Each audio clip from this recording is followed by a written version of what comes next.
My name's Samuel, Lenny Samuel. You can call me Len. I'm a private eye. A private eye is a private detective. A detective who will work for anyone who will pay him. I'm not a policeman. I work on my own as a private eye.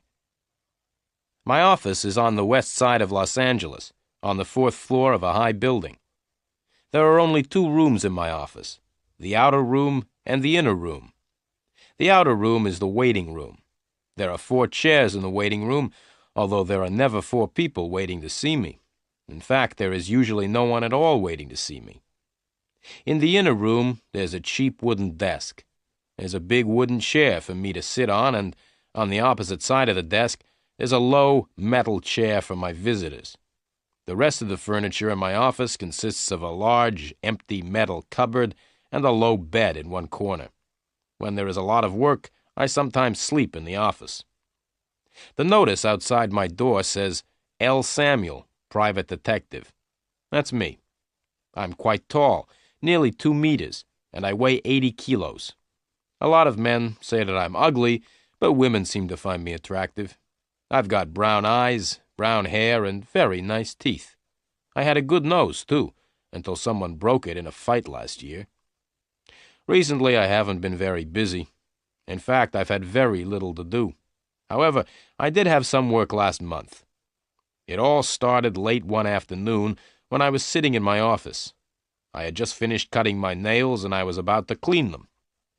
Suddenly, I heard someone walk into the outer room. I always leave the door of the outer room open in case anyone wants to come in and see me. When I heard the footsteps in the outer room, I wasn't very surprised.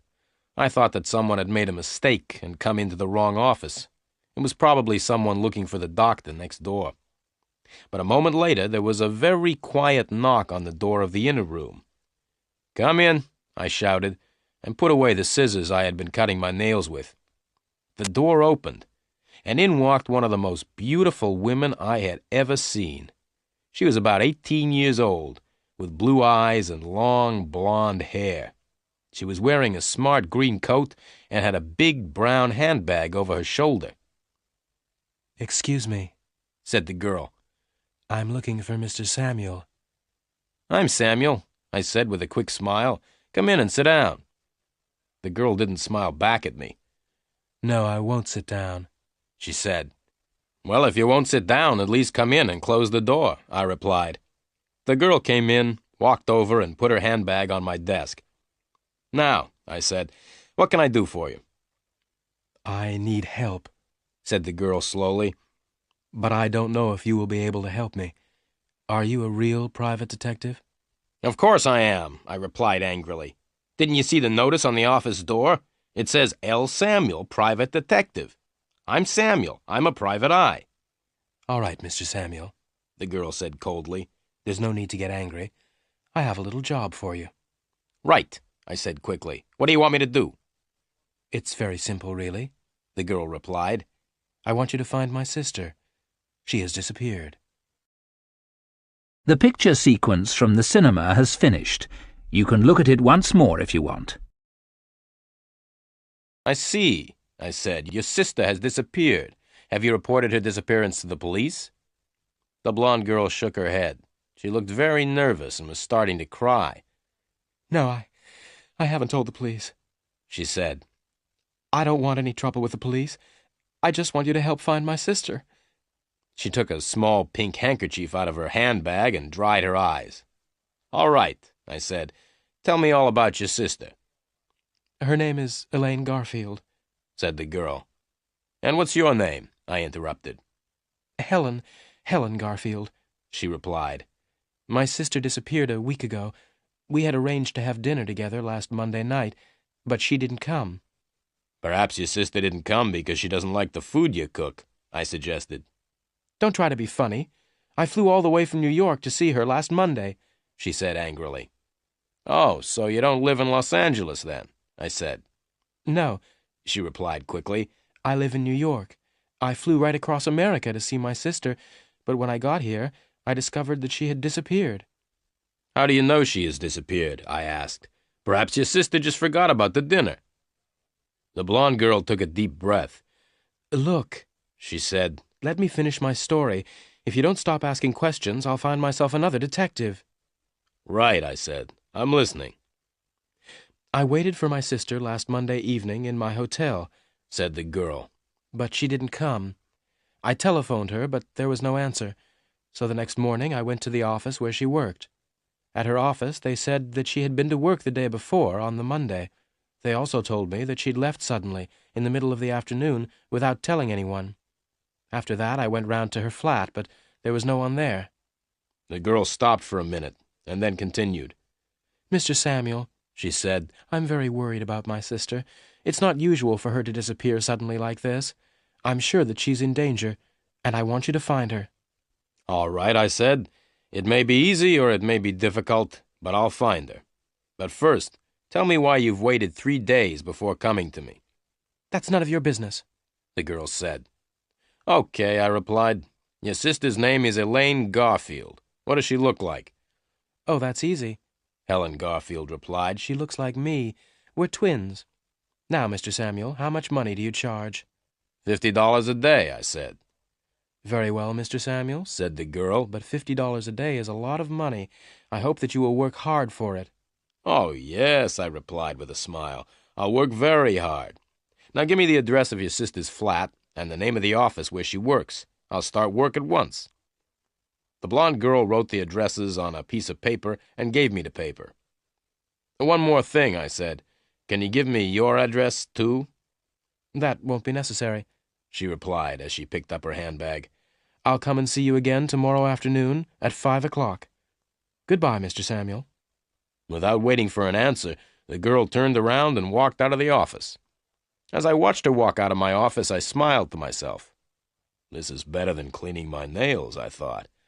Then I began my work. The picture sequence from the cinema has finished. You can look at it once more if you want. After the blonde girl had left my office, I looked at the 2 addresses which she had written on the piece of paper. The first was Elaine Garfield, apartment 716, Manson Building, Sunset Place. The second address was Meyer and Meyer, attorneys, Title Insurance Building. Putting the paper in my pocket, I got up and walked towards the door. Then I stopped and went back to my desk. I opened the top left-hand drawer and took out my gun, a .38 Smith & Wesson. Then I put the gun back in the drawer. I decided that it was safer to leave it behind. It's easy to get shot if you're carrying a gun. I ran down the stairs, all 4 floors, and out into the street. My old gray Chrysler was outside, so I jumped in and drove off fast, towards Sunset Place. The Manson Building was a tall, ugly block of apartments. I parked the Chrysler outside and walked towards the big glass front doors. "Hey, mister," a voice said. I continued walking. "Hey, mister," said the voice again. "You can't leave your car there." I stopped and turned around. A man in a gray uniform was standing by the Chrysler. "Hey, mister," the man repeated. "You can't park your car here." "Why not?" I asked. "Because only people who live in the Manson Building can park here," he replied. "So," I said, "how do you know that I don't live in the Manson Building?" "Because I'm the porter," the man replied. "I work in the entrance of the building and let people in and out of the door. I know everybody here." "Right," I said. "Then please let me in." The porter and I walked up to the big glass front doors, and he let me in. "Who do you want to see?" the porter asked. "Miss Elaine Garfield," I said. "She lives in apartment 716. "I'm sorry," the porter replied. "Miss Garfield is out." "When did she go out?" I asked, trying not to look interested. "Mind your own business," said the porter. "I'm not going to tell you, and I'm not going to let you go up to Miss Garfield's apartment when she's not there."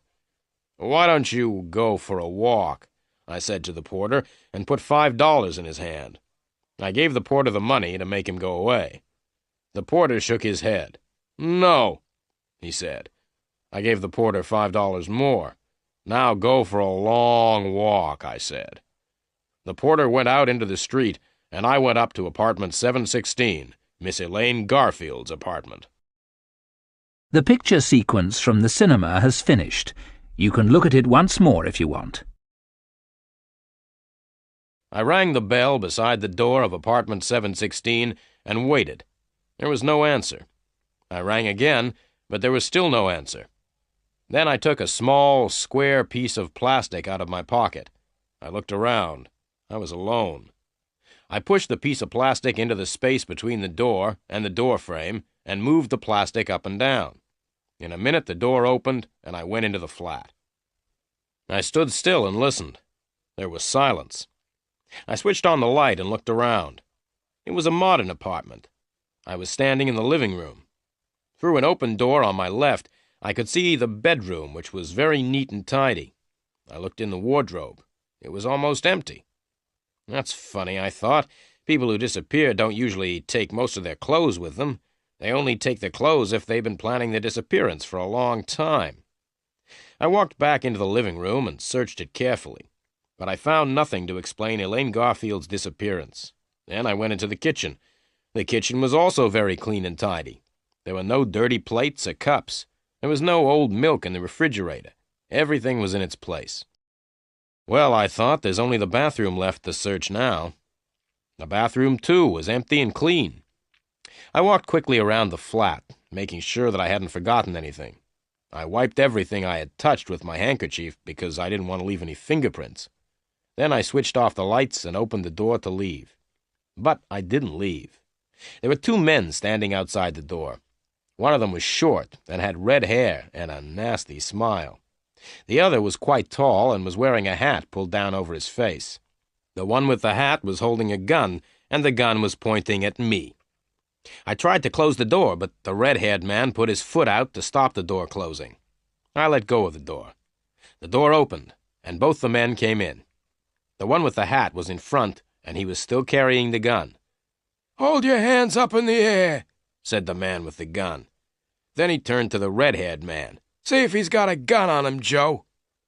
Joe, the red-haired man, came over towards me. I waited. When Joe was between me and the man with the gun, I jumped. I jumped forward and caught Joe around the neck. I held him in front of me. The man with the gun couldn't shoot because he would hit his friend. "Right," I said to the man with the gun. "Get out of the way. I'm leaving now, and I'm taking your friend with me." Holding Joe in front of me, I walked slowly towards the man with the gun. Then something went wrong with my plan. The man with the gun started to laugh. He put the gun back in his pocket and stood laughing. "Why are you laughing?" I asked. "I'm laughing because you're so stupid," the man with the gun said, and walked up to me. "Stop," I said, "or else I'll—" "What will you do?" asked the man with the gun. "You can't do anything. I'm the one with the gun." As he said this, the man leant forward. He pulled Joe out of my hands and hit me in the face. I must say that I wasn't expecting to be hit in the face. It hurt. It hurt even more when he hit me again, and I fell on the floor. I lay still on the floor, hoping that the two men would go away. But they didn't go away. Instead, they picked me up and hit me hard on the head. Everything went black. I lay on the floor. I was unconscious. The picture sequence from the cinema has finished.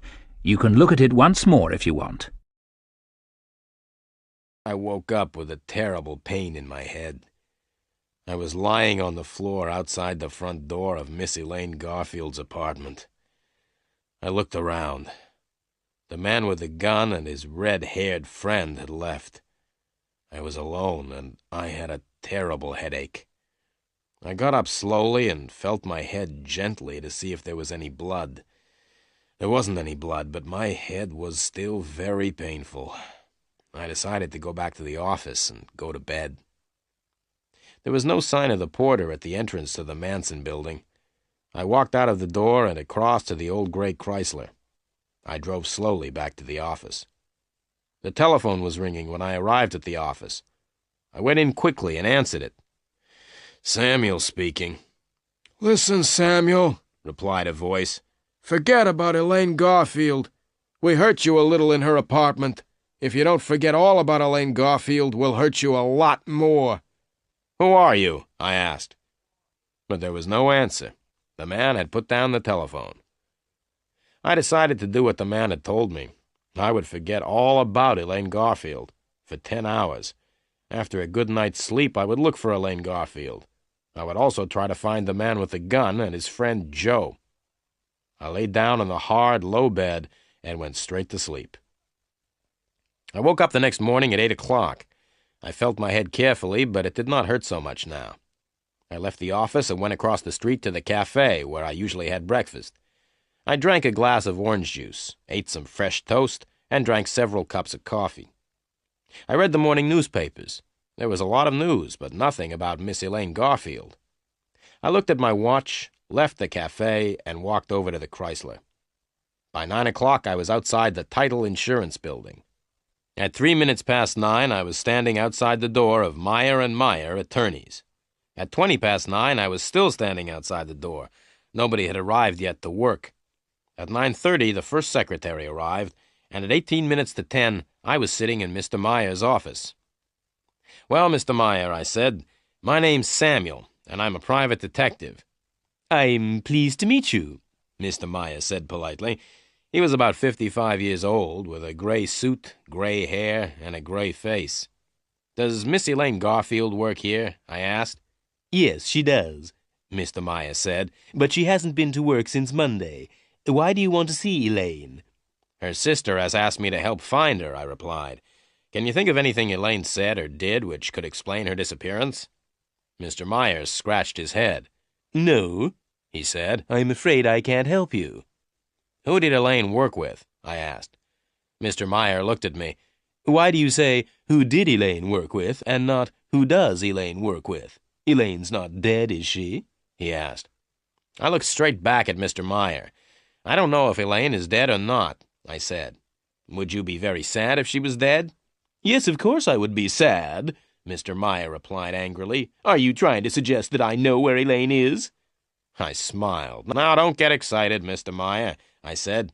"Can you tell me the name of anyone who works with Elaine? Anyone who shares a desk with her or works in the same room?" "Yes," Mr. Meyer said. "That's easy. Elaine shares a room with Susie Graham." I got up. "Thank you very much, Mr. Meyer," I said. "Where is Susie Graham's office, please?" "It's along the corridor," said Mr. Meyer. "The third door on the left." I thanked Mr. Meyer again and walked to the door. "Oh, Mr. Samuel," Mr. Meyer said, "I'm sorry that I got angry, but you understand that I don't want—" "Yes, I understand," I interrupted. "You don't want dirty private detectives in your nice, clean office." I walked out of Mr. Meyer's office and banged the door behind me. I walked slowly down the corridor and knocked on the third door on the left. "Come in," said a voice. So I went into the room. "Are you Susie Graham?" I asked. "Yes," said the girl sitting at the desk. "I'm Susie." I smiled at her. Susie was the kind of girl everyone smiled at. She was small and slim and had a pair of beautiful brown eyes. "What can I do to help you?" Susie asked. I smiled again. "I'd like to ask you some questions, Miss Graham." "Don't call me Miss Graham," the girl said. "You can call me Susie." "Well, Susie," I said, "I would like to ask you some questions about a friend of yours. Her name is Elaine Garfield." Susie stopped smiling. "Yes, all right," she said, "but I don't want to talk about Elaine here in the office." "Right," I replied. "I'll tell you what we'll do. We'll go out and find a cafe. I'll buy you a cup of coffee, and you can tell me about Elaine. All right?" Susie cheered up and looked much happier. "I'd like to have a cup of coffee," she said, "but Mr. Meyer might get angry if I leave the office." "Don't worry about Mr. Meyer," I said with a big smile. "Mr. Meyer and I are great friends." The picture sequence from the cinema has finished. You can look at it once more if you want. Susie put on her coat, and we left the office together. We found a little cafe just opposite the Title Insurance Building. In the cafe, I told Susie why I was asking questions about Elaine Garfield. "Elaine's twin sister, Helen, thinks that Elaine has disappeared, and she has asked me to find Elaine," I said. "Helen told me that she came to Meyer & Meyer last Tuesday. She was told that Elaine had left work suddenly last Monday afternoon. Is that right?" Susie nodded. "At least part of it's right," she said. "Elaine was at work last Monday, and she hurried off in the middle of the afternoon." Susie stopped for a minute, and then she continued. "But I don't remember seeing Elaine's sister Helen on Tuesday. In fact, I didn't even know that Elaine had a sister." "Elaine's sister lives in New York," I explained. Now, can you remember last Monday afternoon? Did Elaine give any reason for leaving suddenly? Oh, yes, Susie said. Elaine said that she wasn't feeling well and was going to lie down. Did Elaine receive any visitors or phone calls last Monday afternoon? I asked. No, I don't think so, said Susie. No, wait a minute. I think... Yes, Elaine did receive a phone call just before she left. I smiled. I don't suppose that by chance you might have heard any of the telephone conversation. Certainly not, Susie replied. I don't listen to other people's phone calls. Can you think of any reason why Elaine disappeared? I asked. No, Susie replied. Elaine was always very friendly with everyone, and she didn't seem to have any troubles. Did Elaine have any special friends? Any men or women she talked about a lot? I asked. No, not really, Susie replied. Elaine and I used to be quite friendly, and we went out dancing together a lot, but recently we haven't been out together at all. I understand, I said, though I really didn't understand anything at all. Can you remember the last time you went out together? Can you remember the place you went to? Oh, that's easy, Susie said quickly. We went to the Las Cabanas Club. We always went there. It was about a month ago. We had an argument there, and we haven't gone out together since. What was the argument about? I asked. It was after midnight, Susie explained, and I wanted to go home, but Elaine said she wanted to stay a bit longer. She said that she had met a wonderful man and didn't want to leave. I said I was going home, and I left Elaine in the club. After that evening, one thing led to another. What do you mean? I asked. One thing led to another. Susie smiled. I often spoke to Elaine about the man she had met. Elaine thought he was wonderful. I told her that he was no good at all. What did Elaine say when you told her that? I asked with interest. She became very angry, replied Susie. We haven't been out dancing together since then. I paid for the coffee. You've been very helpful, Susie, I said, and I've only got one more question. Can you remember the name of the man Elaine Garfield met at Las Cabanas? Benny Greep, Susie said. That's his name, Benny Greep. Thank you very much indeed, Susie, I said with a smile. You've been a great help. Not at all, Susie said, and looked at me with her beautiful big brown eyes. If there's anything else I can do for you, just ask. I looked straight into her eyes. What are you doing tonight? I asked. I'll be at home watching television, Susie replied. My boyfriend's a boxer, and he's fighting in a match on television tonight. Goodbye, Susie, I said, and watched her as she walked back across the street to the title insurance building. Her boyfriend was a boxer. That was just my luck. The picture sequence from the cinema has finished. You can look at it once more if you want. I looked at my watch. It was nearly 11 o'clock. I went back into the cafe and asked if I could look at the telephone book. I turned to L and ran my finger down the outside of the page. Soon I found the name I was looking for, Las Cabanas. I looked more closely. The address was Las Cabanas, 232 Golden Drive, telephone 323-0313. I left the cafe and walked over to where I had parked the Chrysler. It wasn't time for lunch yet, so I decided to go and see what Las Cabanas was like. It took me nearly 20 minutes to drive there, and another 10 minutes to find somewhere to park. Have you ever seen a nightclub in the daytime? It's a very depressing sight. At night, the nightclub seems wonderful. However, at 11:45 in the morning, it looks old, empty, and dirty.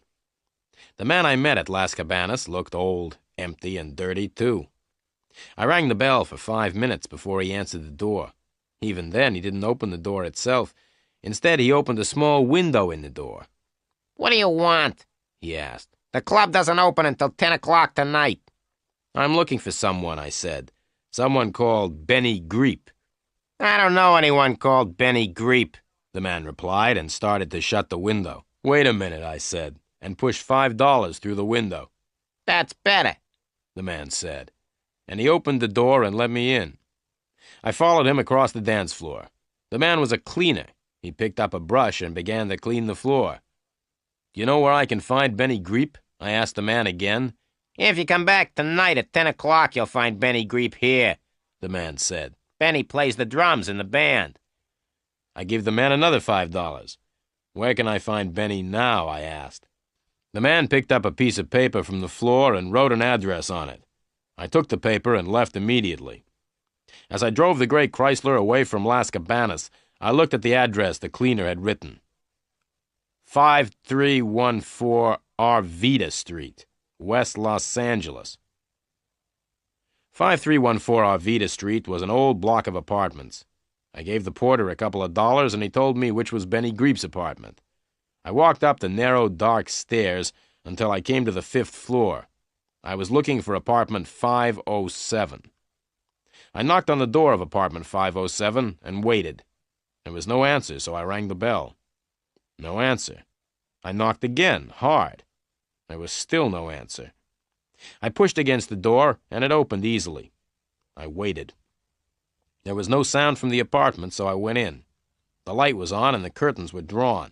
The apartment was very small. There was one main room, which was used as the living room, dining room, and bedroom. The room had 2 doors. One of the doors led into the kitchen, and the other into the bathroom. The main room was very untidy.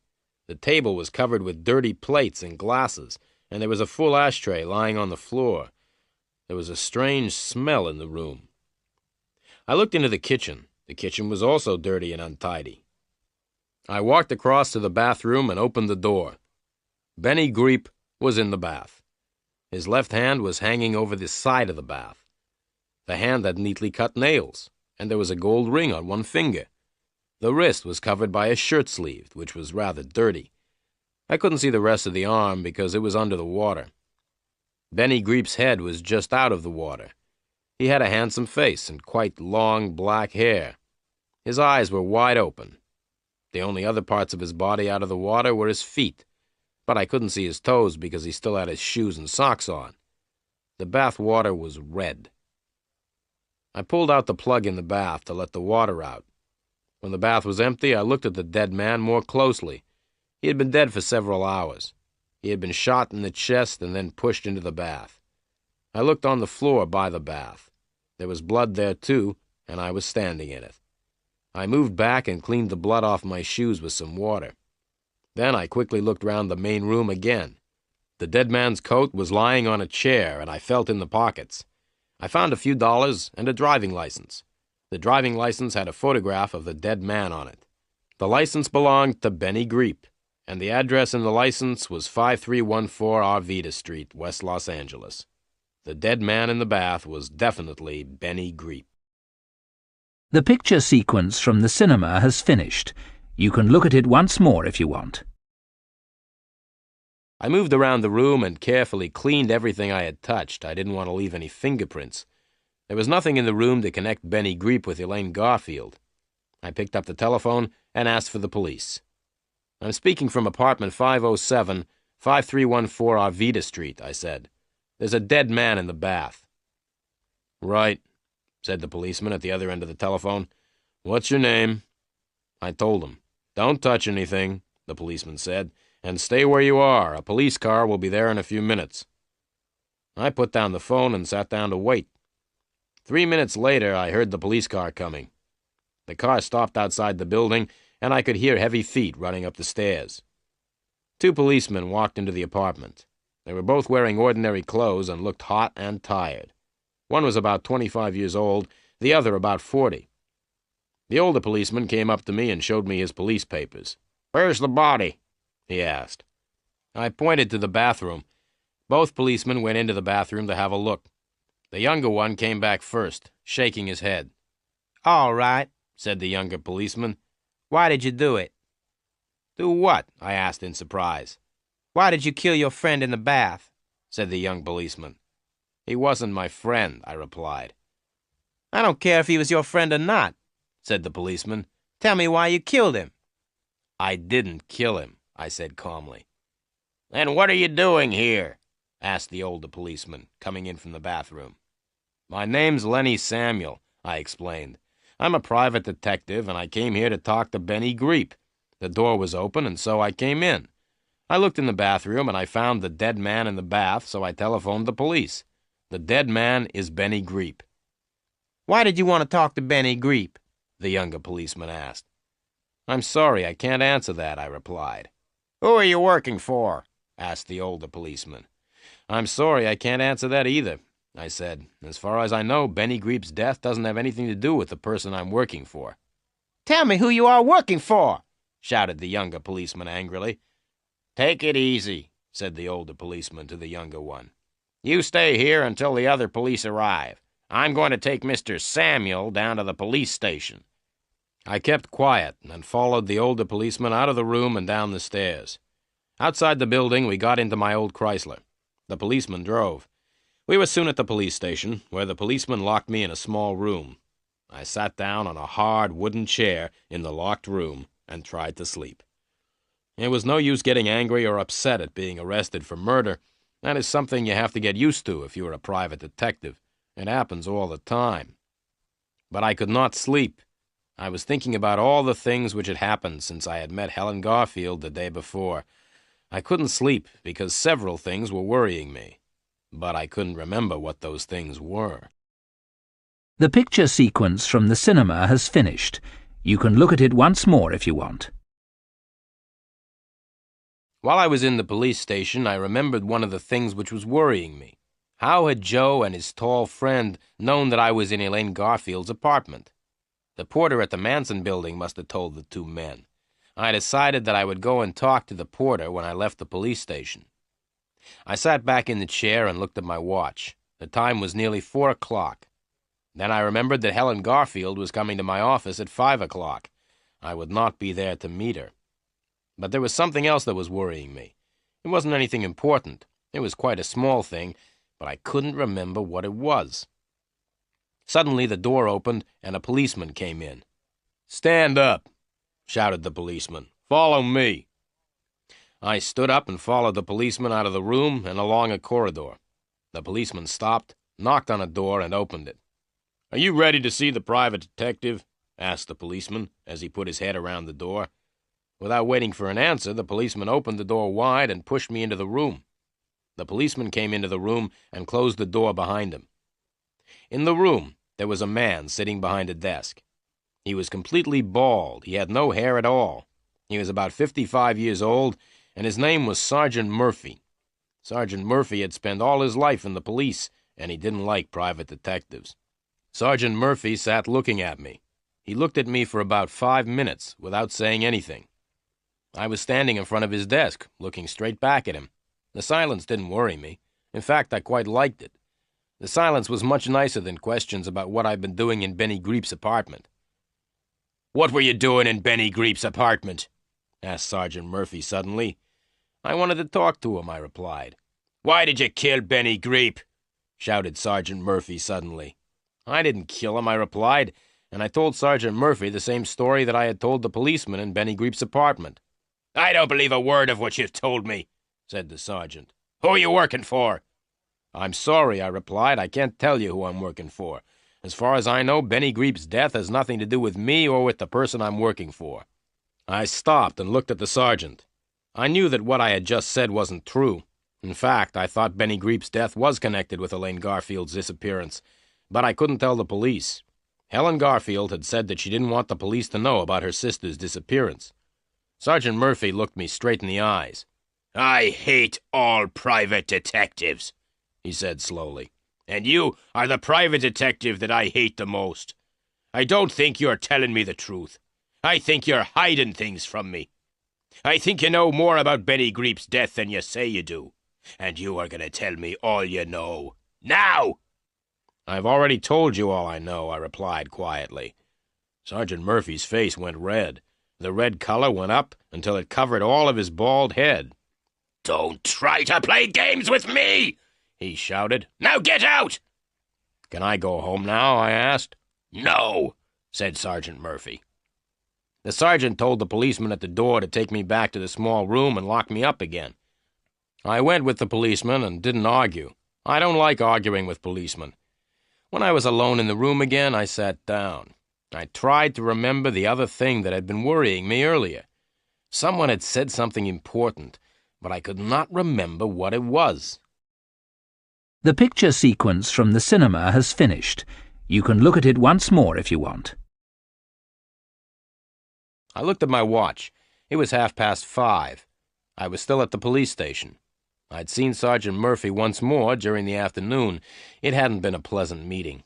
I hadn't told the sergeant who I was working for, and I hadn't told him why I'd wanted to talk to Benny Greep. 5:30. I wondered if Helen Garfield was waiting for me at my office. Suddenly, the door of the room opened, and Sergeant Murphy came in. "Get out," he said. "I've decided to let you go. Now go before I change my mind." I went before Sergeant Murphy changed his mind. As I got my car out of the police garage, I wondered why Sergeant Murphy had let me go. As I drove away from the police station, I noticed a small yellow car behind me. A minute later, I looked in the mirror again. The small yellow car was still behind me. I drove a little faster, and then suddenly turned right up a narrow street. At the end of the narrow street, I turned left, and then left again. Soon I was back on the main road. I looked in the mirror. The yellow car was still right behind me. So that was why Sergeant Murphy had let me go. The sergeant had ordered some policemen to follow me. They were going to watch what I did and who I met. I drove straight back to the office. As I parked the car outside, I noticed the yellow car had stopped across the road. I ran up the stairs and into my office. The door to the outer room was open, as usual, but the room was empty. Helen Garfield wasn't there. But there was a letter on the table, on top of the magazines. I picked the letter up and read it. "Dear Mr. Samuel, I came here at 5 o'clock and waited, but you didn't come. I must see you urgently. Meet me at Las Cabanas at 11:30 tonight. Helen Garfield." I put the letter in my pocket and looked at my watch. It was just after 6 o'clock. I had 5.5 hours before the meeting with Helen Garfield. There was plenty of time to go to the Manson building and talk to the porter. I got into the Chrysler and drove off towards the Manson building. The small yellow car was still following me. As I drove, I thought about Helen Garfield's letter. Why does she want to meet me at Las Cabanas, I asked myself. In fact, how does she know about Las Cabanas at all? She says that she lives in New York. I would have to ask Miss Helen Garfield a few questions the next time I saw her. But the most important thing now was to get away from the yellow car, which was still following me. I was going to the building where Elaine Garfield lived, and I didn't want the police to know. There were 2 men in the yellow car. I turned right, and the yellow car followed. I stopped, and the yellow car stopped. I turned the Chrysler around, and the yellow car turned around. I tried to drive faster than the yellow car, but the Chrysler was too old and too slow. I slowed down and waited until I was near the next traffic lights. Then, just as the lights were changing from green to red, I drove across them. The yellow car was too late. The lights were now red. But that didn't stop the car. It drove straight past the red light. Then, as I looked angrily in my mirror, something happened which made me laugh. A policeman on a motorbike drove after the yellow car. The policeman made the driver stop because he had driven past the red light. I drove away as fast as possible. In my mirror, I could see the driver inside the car arguing with the policeman on the motorbike. It was the funniest sight I had seen for a long time. I drove on towards the Manson building, happy to have escaped. I may even have sung a little because I was feeling so good. The picture sequence from the cinema has finished. You can look at it once more if you want. As I was driving happily towards the Manson building, I had a surprise. I looked in the mirror. The yellow car was coming up fast behind me. I drove as fast as I could, but the yellow car got closer and closer. Just then, a dog ran across the road in front of the Chrysler. I braked hard, and the tires screamed as the Chrysler stopped suddenly to avoid the dog. Then there was the scream of more tires as the driver of the yellow car tried to stop. There was a loud crash and a bang as the small yellow car ran right into the back of my big old gray Chrysler. The 2 men in the yellow car weren't hurt, but their car was badly damaged at the front. Oil and water were running out onto the road. The old Chrysler was not damaged at all. I got out and walked back to the yellow car. "You ought to be more careful," I said to the driver. "You were driving very dangerously. It's lucky for you that my car isn't badly damaged." But, the driver began to say, but I did not wait to listen. I ran back to the Chrysler, jumped in, and drove on. The last I saw of the yellow car was the two men pushing it to the side of the road. I was soon at the Manson building, and I went into the hall to look for the porter. I couldn't see him anywhere. Then I noticed the door with a sign on it saying porter. I knocked quietly, but there was no answer. I opened the door slowly and looked into the room. The porter was sitting at his desk, asleep. His feet were on the desk, and he was lying back in his chair. I walked quickly and quietly into the room and closed the door. I went up to the desk and noticed a piece of paper lying by the telephone. There was a telephone number written on the paper. 323-0313. Las Cabanas, I said to myself. That's the telephone number of the nightclub. Without waking the porter, I left the room. I had found out what I wanted to know. The two men who had hit me on the head had probably come from Las Cabanas. The porter must have telephoned them when I went up to Elaine Garfield's flat. I was now very interested in Las Cabanas. Elaine Garfield used to go dancing there with Susie. Benny Greep worked there before he was killed. Helen Garfield wanted to meet me there at 11:30, and now the porter and the two men who had hit me on the head were connected with Las Cabanas. I went home, washed, changed, and had a meal. At 11 o'clock, I went out again. I was going to Las Cabanas. There were lots of cars parked outside, and I had to leave the Chrysler quite a long way away from the nightclub. As I walked up to the entrance of Las Cabanas, it started to rain heavily. I knocked on the door, and the little window in the door opened. A face looked at me for a minute. Then the door opened, and I went in. The club no longer looked empty and dirty. Soft lights and sweet music had changed the appearance of the club completely. I stood and looked around. There was a small dance floor on which a few people were dancing. The band was small and not very good. There was a new drummer instead of Benny Greep. Around the dance floor, several groups of people were sitting round low tables. To the right of the dance floor, there were more tables where people were eating. There were two doors behind the tables, which led into the kitchen. I sat down at a table by the dance floor, in the darkest part of the room, and waited.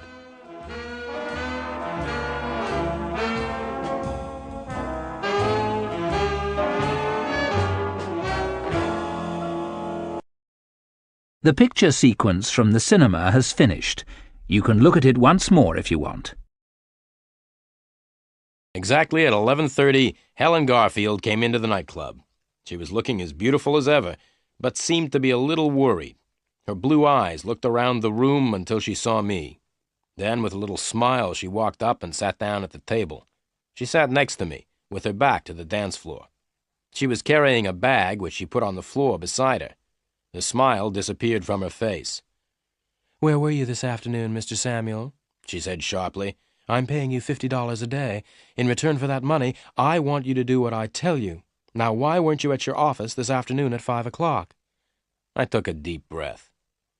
"Well, Miss Garfield," I said, "it's a long story. Let's have a drink and I'll tell you all about it." A waiter came over and I ordered some drinks. When the waiter had gone, the beautiful blonde girl said, "Come on, Mr. Samuel, tell me." "Okay," I said, "but stop calling me Mr. Samuel. Call me Len. All my friends call me Len." "I'm not a friend of yours, Mr. Samuel," the blonde girl said in a voice like ice. "I'm paying you a lot of money to work for me." $50 a day doesn't allow you to be rude to me," I replied quietly. "In the last 24 hours, I've been hit on the head and suspected of murder." "What do you mean?" the girl said and leant towards me. "Murder?" Just then, the waiter brought the drinks, and we sat in silence until he had gone. Then I told Helen Garfield about my visit to her sister's apartment in the Manson building. I told her about the two men who had caught me there. Helen Garfield listened in silence. "You like the band, Miss Garfield?" I asked. "I didn't come here to talk about the band," the blonde girl said angrily.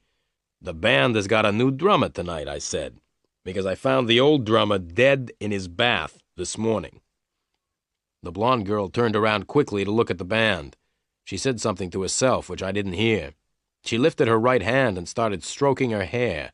She looked sad and very worried.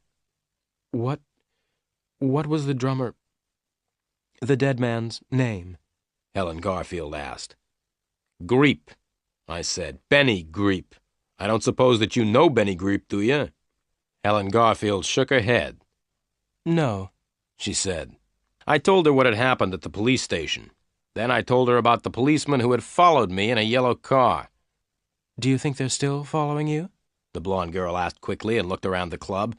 I told her how I had got away from the yellow car. Now, Miss Garfield, I continued, it's time for me to ask you a few questions. There are some things about your sister's disappearance which worry me. I want to ask you about them. All right, she said, but I don't think I can help you. I don't know much about Elaine's life here. I don't know very much about Los Angeles, either. I sat back in my chair and looked at her. This beautiful blonde girl was paying me $50 a day to find her sister. I liked what I saw. Then, very quietly, I began to ask Helen Garfield some questions. You don't know Los Angeles very well, I began. That's right, the girl replied. But you were able to find out where Elaine worked, I continued, and you went to Meyer & Meyer last Tuesday to ask if they knew anything about Elaine. Yes, the girl said, looking at me closely. Who did you speak to at Meyer & Meyer? I asked. Susie? No, the girl said. I spoke to Mr. Meyer. I want to ask you something else, I said. When I went to Elaine's flat, I noticed something unusual. There were very few clothes in the wardrobe. It seems your sister planned her disappearance quite carefully. She had taken her clothes with her.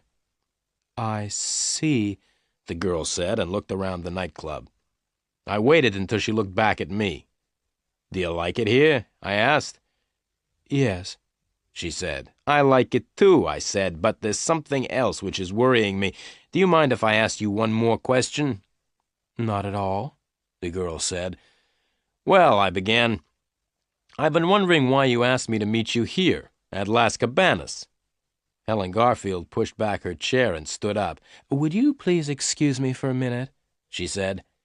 She picked her bag up from the floor and walked over towards the ladies' toilet, which was near the entrance. Would you like another drink? I shouted after her.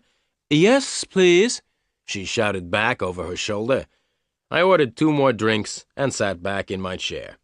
I looked around the nightclub. It was almost midnight. The picture sequence from the cinema has finished. You can look at it once more if you want. I sat by the dance floor in Las Cabanas waiting for Helen Garfield to come back from the toilet. I was waiting for her to answer my question. I wanted to know why she had asked me to meet her here. I looked around at the people who were dancing. On the other side of the dance floor, I could see people sitting, eating at the tables. Waiters were carrying food in and out of the 2 doors leading to the kitchen. I looked at my watch again. It was 12:05. Helen Garfield was taking a long time. I finished my drink and ordered another one. At 12:10, I got up and walked over towards the entrance. There was a man standing by the front door of the nightclub. I asked him if he had seen Helen. The beautiful blonde with blue eyes? The man asked. Yes, I said. She left nearly a quarter of an hour ago, said the man. Are you sure? I asked. Yes, the man replied. She asked me to get her a taxi. Did you hear her give the taxi driver an address? I asked quickly. The man shook his head. No, he said. I'm sorry. I thanked the man and walked back to my seat. Why did Helen Garfield leave without telling me? I asked myself. Perhaps some of the questions that I asked made her angry. Just then I looked up and saw a man walking across the dance floor towards me. I recognized the man. He was short, with red hair. He was looking at me and smiling in a rather unfriendly way. It was Joe, one of the men who had found me in Elaine Garfield's apartment. I decided to leave. I stood up and started to walk towards the door. I didn't want to meet Joe again. As I walked towards the door, I thought that I heard someone shouting. "Excuse me, sir," said a voice. I didn't stop or look around. Then I heard the voice again. "Excuse me, sir, you haven't paid your bill." I had forgotten to pay for the drinks. The waiter came running up to me, and I quickly took out $10 and gave them to the waiter. You can keep the change, I said as I gave him the money. Without waiting for a reply, I turned and hurried towards the door. Then I heard the waiter's voice again. "Excuse me, sir. Excuse me, sir," he said. I stopped and turned around. The waiter came up to me. "Excuse me, sir, $10 is not enough," he said. "The price of your drinks is $12. Las Cabanas is very expensive, I said, as I gave the waiter another $5. Now you can keep the change. Then I stopped thinking about money. Joe was walking quickly towards me. I turned around and ran towards the door as fast as I could. I got to the door and was just about to leave Las Cabanas.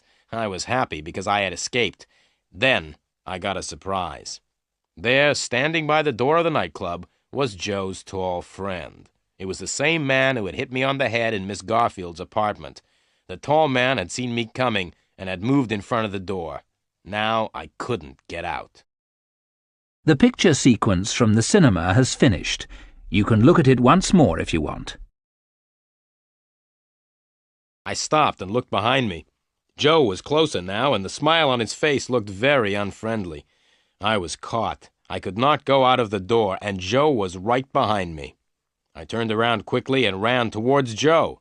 Before he knew what I was doing, I put my arms around him and started dancing. He was very surprised and tried to pull away from me, but he couldn't fight properly. He was afraid that the other people would notice. I looked over my shoulder and saw the tall man standing helplessly on the side of the dance floor. I pushed Joe into the middle of the dance floor where there were lots of other people dancing. Then I felt something sharp touching my back. It was a knife. "Stop trying to be funny, Samuel," said Joe angrily. "Stop dancing and go over to the door, or else I'll push this knife into you." We were right in the middle of the dance floor, and a long way from the tall man. Joe was holding a knife against my back. Some of the other people around us had stopped dancing. They were staring in surprise at the sight of two men dancing together. I lifted my foot and kicked Joe's leg as hard as I could. He gave a cry of pain and fell to the floor. I looked around to see where I could run to. Joe's tall friend was coming through the dancers towards me. I turned around and ran off the dance floor. I looked back over my shoulder and saw that both Joe and his friend were following me.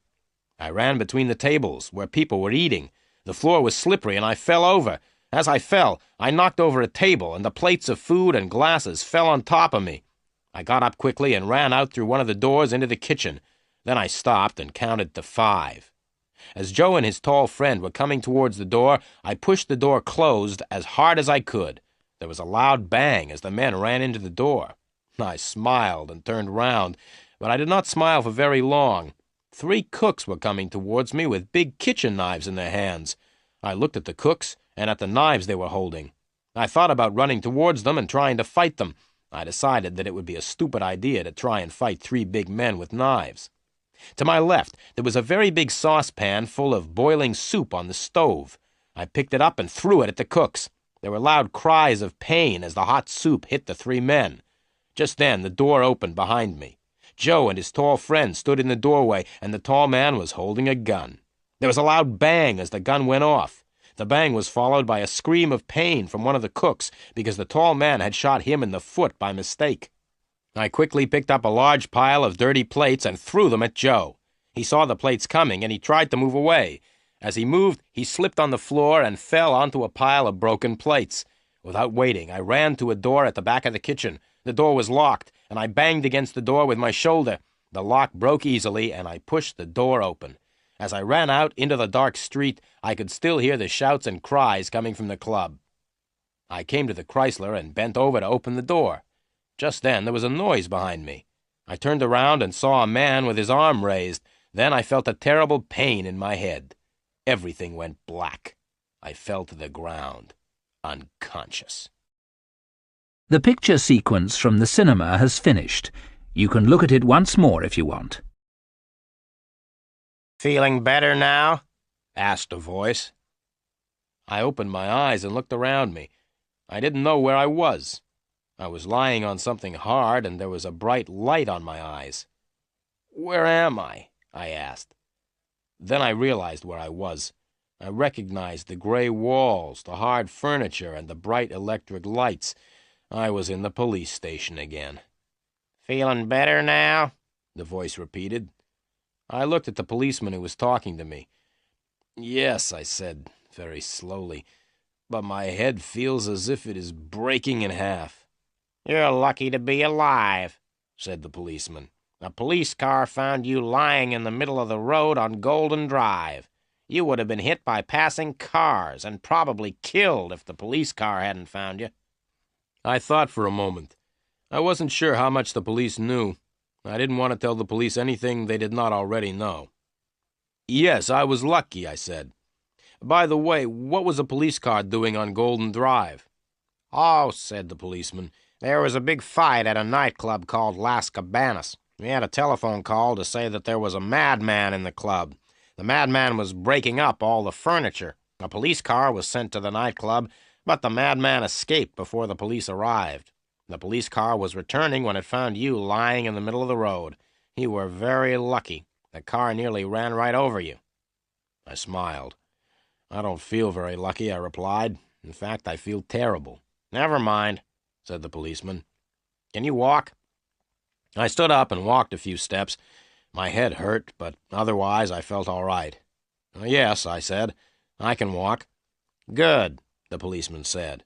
Let's walk along the corridor, then, and have a talk with a friend of yours. We went along the corridor. The policeman stopped at a door and knocked. There was a shout from inside the room, and the policeman opened the door. I walked into the room, and the policeman followed. He shut the door and stood in front of it. There was only one desk in the room, and behind the desk was a man. He was bald. It was my old friend, Sergeant Murphy. "Hello, Sergeant Murphy," I said, trying to smile. "How are you feeling tonight?" Sergeant Murphy didn't smile back at me. "Are you trying to be funny?" he asked. "It isn't night, it's morning. You've been unconscious all night." "Oh," I said. "Now," said Sergeant Murphy, "let's begin. I want you to tell me why you were lying unconscious in the middle of Golden Drive at 12:30 last night. You were a danger to the traffic." "I thought that the traffic was a danger to me," I replied. But the sergeant didn't even smile. "I'm waiting for you to tell me what happened," said the sergeant. "Nothing much happened," I began. "I spent part of the evening at Las Cabanas and left just before midnight. I walked back to my car. Just as I was about to get into the car, someone hit me over the head. That's the last I remember. This policeman, and I pointed to the one standing by the door, told me that I had been found in the middle of the road. Someone must have put me there." Sergeant Murphy smiled. "Yes," he said. "Someone who wanted to kill you put you in the middle of the road. Someone was hoping that a car would hit you and kill you." I smiled back at the sergeant. "Can you think of anyone who would want to kill you?" the sergeant asked me. "Oh, yes," I replied. "Hundreds of people would like to kill me, including a few policemen." The picture sequence from the cinema has finished. You can look at it once more if you want. "Did you leave Las Cabanas before midnight?" asked Sergeant Murphy. "That's right," I replied. "I left the nightclub just before 12. "So you weren't at Las Cabanas when the big fight started just after 12? asked the sergeant. "Big fight?" I said, trying to sound surprised. "Don't sound so surprised," said Sergeant Murphy angrily. "We received a telephone call from the owner of Las Cabanas. He said that just after midnight last night, a tall man with brown hair and brown eyes called Lenny Samuel attacked 2 of the people at the club. The owner of the club said that you then attacked and injured 3 cooks. Then you broke over 100 plates and a table and ruined food worth several $100s.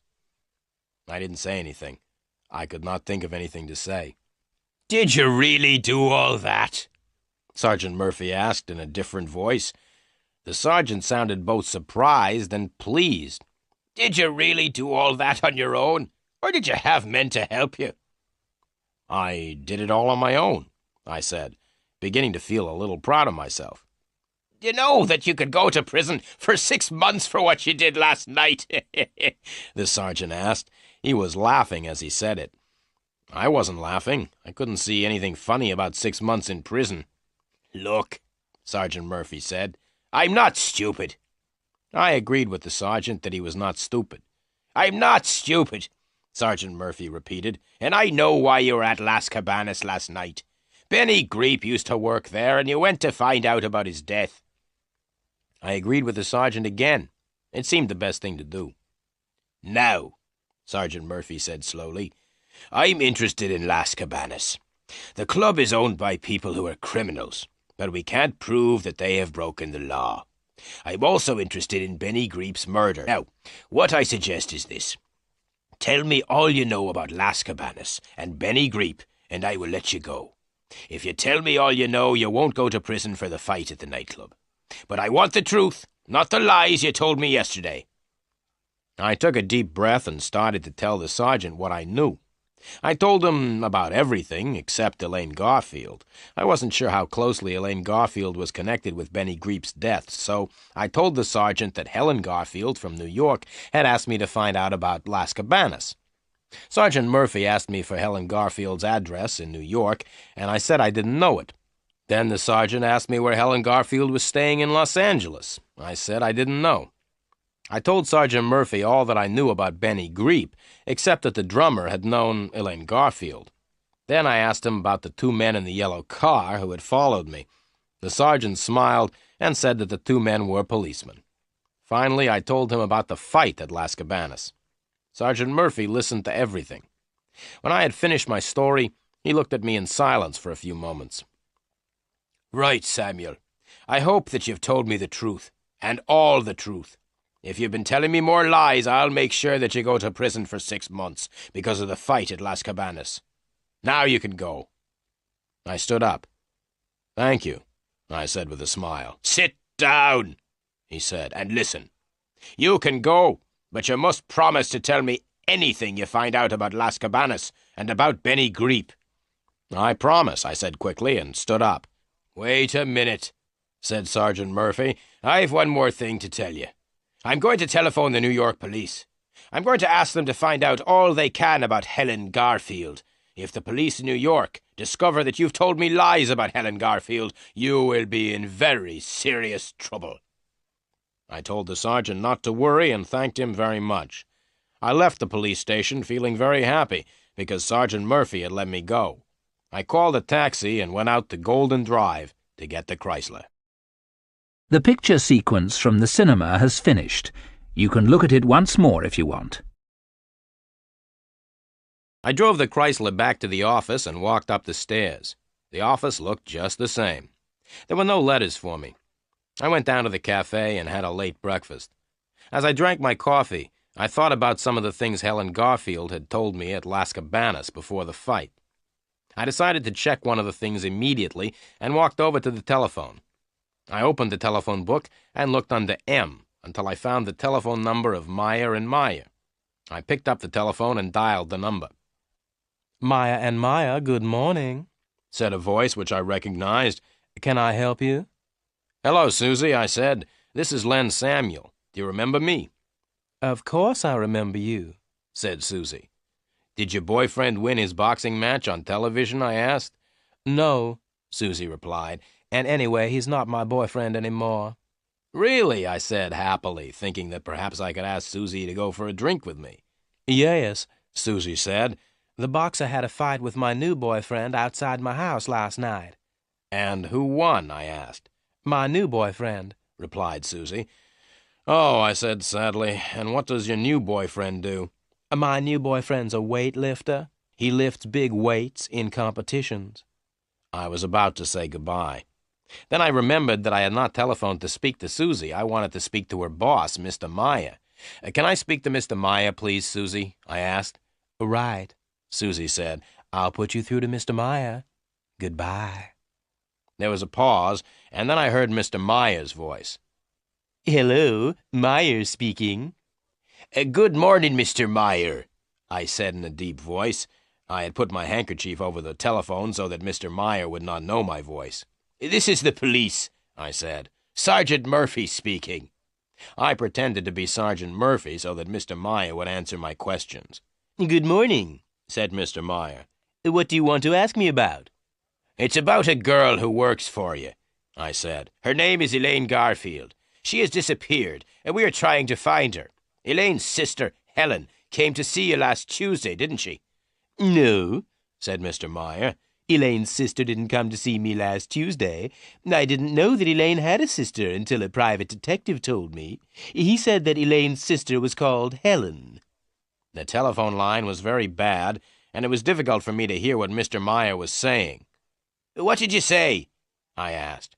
"I said that Elaine's sister was called Helen," replied Mr. Meyer. The names are very similar, aren't they? Thank you very much, Mr. Meyer, I said, and put the telephone down. Mr. Meyer was right. The names Helen and Elaine were very similar. Elaine Garfield had disappeared, and so far I was the only person who had met Helen Garfield. I left the cafe and walked back up to my office. As I climbed the stairs, I could hear my telephone ringing. I didn't hurry. I walked slowly along the corridor into my office and answered the telephone. "Is that Samuel?" the voice said. I recognized the voice at once. It was Joe. "Yes," I said, "this is Len Samuel." "Listen, Samuel," Joe said. "We want Elaine Garfield, and we think you know where she is. We are coming to your office to see you. Wait for us. Don't go out." "But I started, but it was too late. Joe had put the telephone down. I sat down at my desk sadly. Now what's going to happen, I thought. Joe and his friend will come to see me. They'll ask me if I know where Elaine Garfield is, but I don't know where she is. I wonder if they will believe me when I tell them. The telephone rang again. I picked it up. "Hello," I said. "Hello, Samuel," said a familiar voice. "Hello, Sergeant Murphy," I replied, trying to sound pleased. "We've just telephoned New York," the sergeant said angrily, "and the New York police were very helpful. The New York police told us that there is no such person as Helen Garfield. Helen Garfield does not exist. There is no one living in New York called Helen Garfield. You were lying when you told me that you were working for Helen Garfield." "But," I started. "Now listen!" the sergeant interrupted. "I am sending a police car round to your office. I want to see you. Wait for the police car. Don't go out." The sergeant put down the telephone, and I sat back in my chair. I was worried. What would happen now? Joe was coming to see me, and so was a policeman. I tried to think of what I would say to them both. I hoped that the policeman and Joe would not arrive at the same time. The picture sequence from the cinema has finished. You can look at it once more if you want. The telephone rang again. I was afraid to answer it. The telephone continued ringing. Finally, I did answer it. "Hello," I said. "Is that Mr. Samuel?" asked a voice. It was Helen Garfield. "Yes, Miss Garfield," I replied. "This is Len Samuel speaking." "I must see you," said Helen Garfield. "Well, I would like to talk to you too, Miss Garfield," I said slowly. "I think there are a lot of things you and I must talk about." "Right," the girl said. "Meet me at the Seventh Man Cafe in 5 minutes. Do you know where the cafe is? It's about half a mile from your office." "I know the Seventh Man," I replied, "but I can't meet you in 5 minutes because I'm expecting visitors." "You must come at once, Mr. Samuel," she said. "But," I began. It was too late. Helen Garfield had put her telephone down. I got up from the chair and walked to the door. I decided to go and meet Helen Garfield. Both Joe and Sergeant Murphy had told me not to go out, but I decided I would rather talk to Helen Garfield than to the policeman or to Joe. If Joe and the policeman came when I was out, they could talk to each other. I left the building and drove the Chrysler down the road. I was very lucky because I was able to park right outside the Seventh Man. I walked into the cafe. Helen Garfield was sitting at a table in the corner. I walked over and sat down beside her. I asked the waiter for a cup of coffee. I drank the coffee without saying anything. Then I put the cup down and looked at the beautiful blonde girl sitting beside me. "Miss Garfield," I said, "you are a very beautiful girl, but I think you are a liar. I think that everything you've said to me has been lies. I don't think you've ever told me the truth." The blonde girl's face slowly became red. She looked straight at me. "Mr. Samuel," she said, "I'm paying you a lot of money to work for me. I asked you to find my sister. I didn't ask you to call me a liar." "Well, Miss Garfield, I think I have found Elaine Garfield. Would you like me to tell you where she is?" "Yes," the blonde girl said. "Where is Elaine?" "She's here in this cafe," I said. "Elaine Garfield is sitting next to me. You are Elaine Garfield. Helen Garfield doesn't exist. You pretended to be Helen Garfield, but there really never was any such person. The police in New York say that Helen Garfield doesn't exist," I went on. Helen Garfield and Elaine Garfield are the same person. You are Elaine Garfield, and you pretended to be Helen." The blonde girl stood up angrily. "How much money do you want, Mr. Samuel? You are no longer working for me," she shouted. "Sit down," I said quietly. The blonde girl did not sit down, so I pulled her down beside me. "Now listen, Miss Garfield," I said firmly. "You are going to tell me all about yourself and why you came to see me. I want to know all about Benny Greep and Las Cabanas. I want to know why you disappeared." "I won't tell you anything," she said. "Oh, yes, you will tell me everything," I replied. "You'll tell me everything, or else I'll take you straight to the police. You see, the police are looking for me at this moment. The police think that I may have killed Benny Greep," I continued. "The police know that I had a fight at Las Cabanas last night. A red-haired man and his tall friend are also chasing me. They are the two men who started the fight at Las Cabanas. They will try to kill me if I don't tell them where you are. So you see, Miss Garfield, I think you had better tell me everything. I'm the only person who can help you." The blonde girl sat in silence for a minute. Then she began to cry. "All right," she said. "I'll tell you everything. I am Elaine Garfield." The picture sequence from the cinema has finished. You can look at... I looked at the blonde girl. "So, you agree that you're really Elaine Garfield and not Helen," I said quietly. "Now tell me about Benny Greep." The girl took a deep breath. "Susie Graham and I used to go out dancing together a lot," said Elaine. "We often went to Las Cabanas. One night when we were there, I met a wonderful man called Benny. Benny was the drummer in the band. I liked him very much and went to the nightclub very often to see Benny. We became very good friends." The girl stopped again and took out her handkerchief. "Go on," I said quietly. "I used to go to Las Cabanas to see Benny nearly every night. But it was difficult for us to talk to each other," the girl continued. "Why was it difficult for you and Benny to talk to each other?" I asked. "Because Benny was the drummer in the band, of course," Elaine Garfield replied. "We couldn't talk to each other very much, because he was playing with the band most of the evening." "I understand," I said, and ordered 2 more coffees. "So I spent a lot of time in Las Cabanas watching Benny play the drums," the girl said. "and I also watched everything else which happened in the nightclub." "What did you see?" I asked. "I didn't notice anything unusual at first," the girl replied, "but after a few nights I noticed that the same people always came to the club at the same time." "Which people?" I asked. "There was a red-haired man, a tall man who never took off his hat, and 1 or 2 others," said Elaine Garfield. "Yes," I said, "I think I have met 2 of them. They were the men who hit me on the head in the Manson building." "Anyway," the girl continued, "one night I asked Benny why these men came to the club every night. Benny told me not to ask questions, so I watched the men more carefully afterwards and noticed that they always arrived with bags. But when the men left, they weren't carrying bags." "What did you do then?" I asked. "I asked Benny about the men again," she said. "Benny said that there were a lot of strange things happening at Las Cabanas and that it was dangerous to ask questions." The waiter brought the coffees, and Elaine waited until he had gone. "One night," she continued, "one of the men was sitting at the table next to me. He was talking to some other men, and he opened the bag that he was carrying. I was sitting quite close, and I could see into the bag. The bag was full of diamonds and jewelry."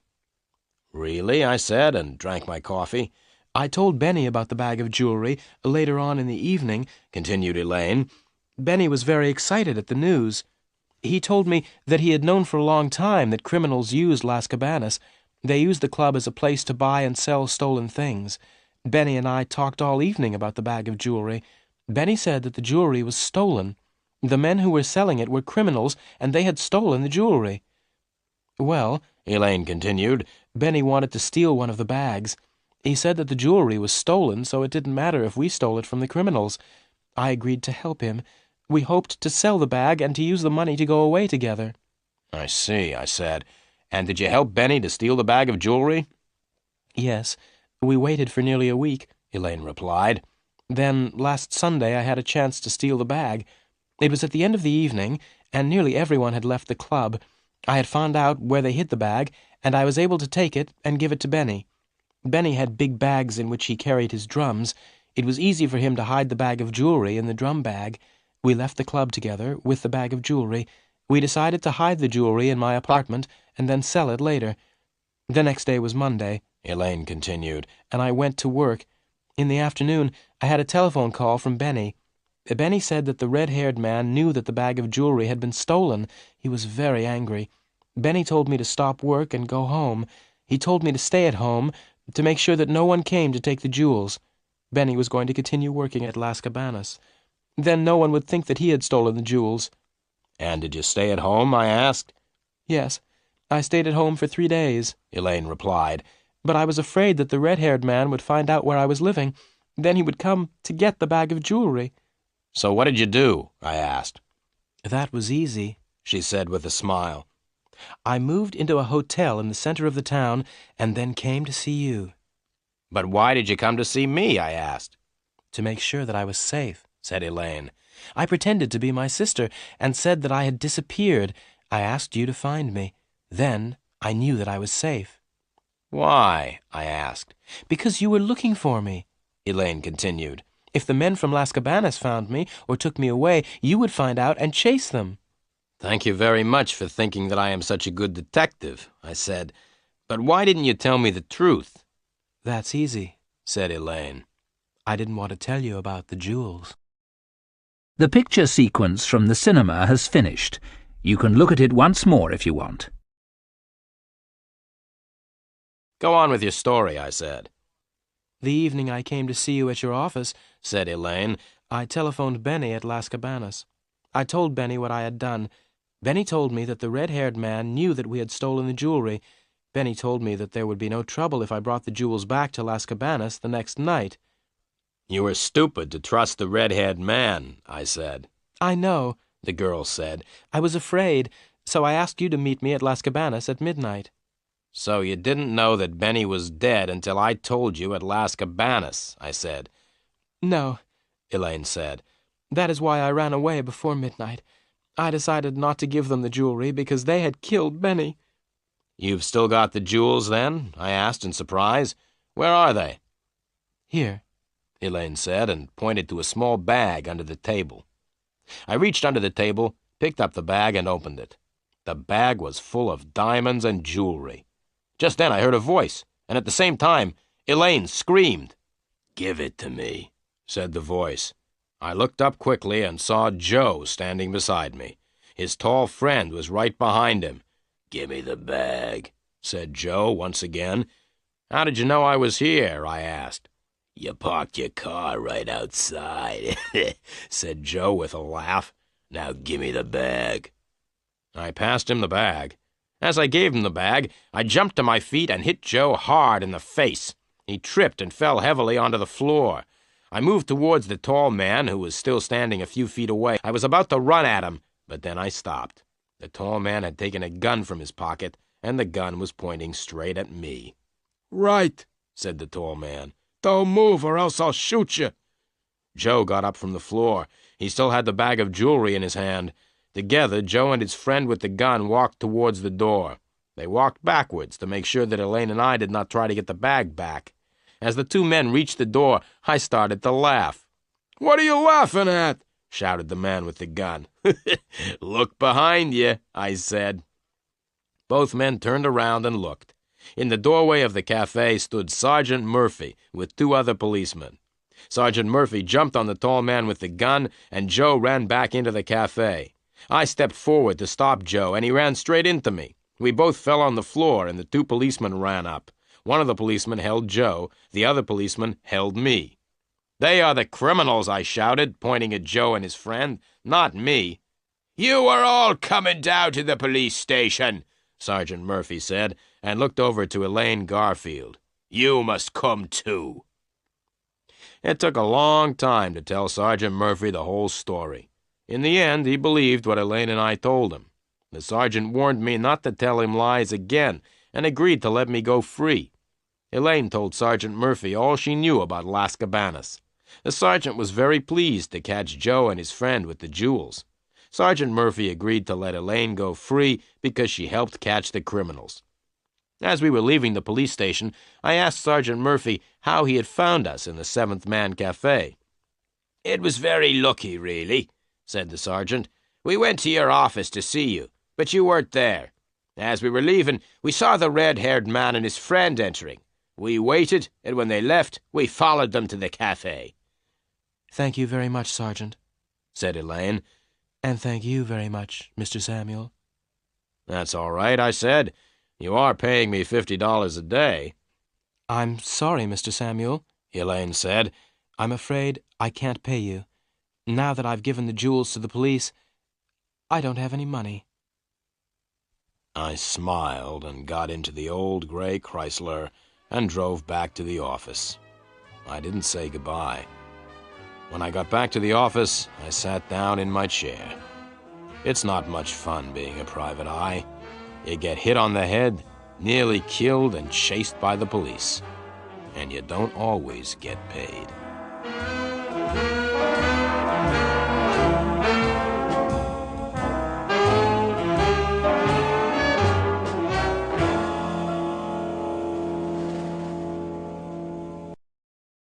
The picture sequence from the cinema has finished.